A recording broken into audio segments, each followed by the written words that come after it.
سلام، من پژمانم و اینجا نقطه‌ایه که فکر میکنم قراره از سطح عبور بکنیم و یه مقدارم به عمق بپردازیم. نه برای قضاوت، نه برای جنجال، بلکه برای شناخت بیشتر از خودمون و جامعهمون. امروز میخوام درباره پدیده‌ای با شما صحبت بکنم که فکر میکنم کم کم داره تبدیل میشه به یکی از مهمترین ابزارهای اثرگذاری بر ذهن و حتی سبک زندگی ما.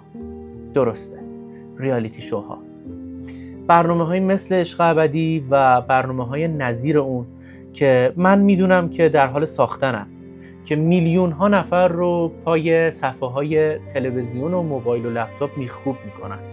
اما واقعاً با جامعه ما، با ذهن ما واقعاً دارن چیکار میکنن؟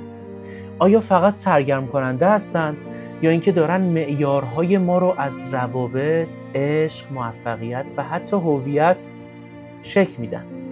آیا این سبک برنامه‌ها بخشی از روان جمعی ما رو بازنویسی میکنن یا اینکه فقط آینه‌ای از چیزی که خودمون ساختیم هستن؟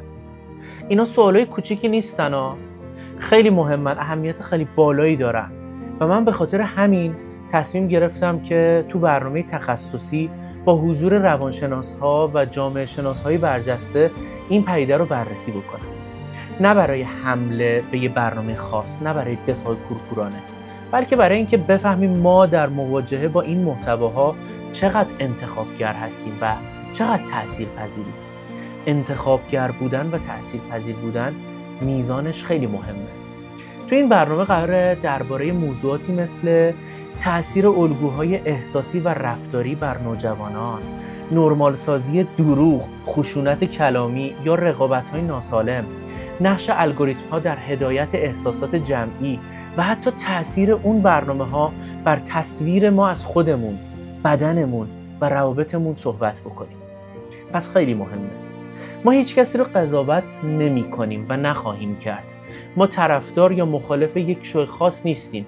ما فقط داریم کاری می‌کنیم که مدت هاست جاش در فضای رسانه‌ای ما متاسفانه خالیه. تحلیل آگاهانه. اگه تو هم برات مهمه بدونی محتوایی که هر روز می‌بینی چطور ذره ذره شخصیت و نگرشتو شکل میدن، اگه دوست داری از دید یه روانشناس یا جامعه شناس، یعنی به صورت علمی، بدونی پشت پرده جذابترین برنامه‌ها چی میگذره، این برنامه دقیقاً برای توه. مهمونای ما آدمای ساده و عادی نیستن ها، کارشناسن، تحلیلگرن و اینکه تجربه دارن و اینکه اونا با زبانی ساده اما دقیق بهمون کمک میکنن که خودآگاه‌تر نگاه بکنیم. پس کانال رو سابسکرایب کن، نوتیف رو روشن کن، چون این فقط یه معرفی بود. فقط یه معرفی. اصل ماجرا تازه شروع شده. من پژمانم و اینجا پلیلیست تلنگر از کانال نامی شما. ما با هم داریم دوباره یاد میگیریم که فقط بیننده نباشیم، بلکه تحلیلگر باشیم.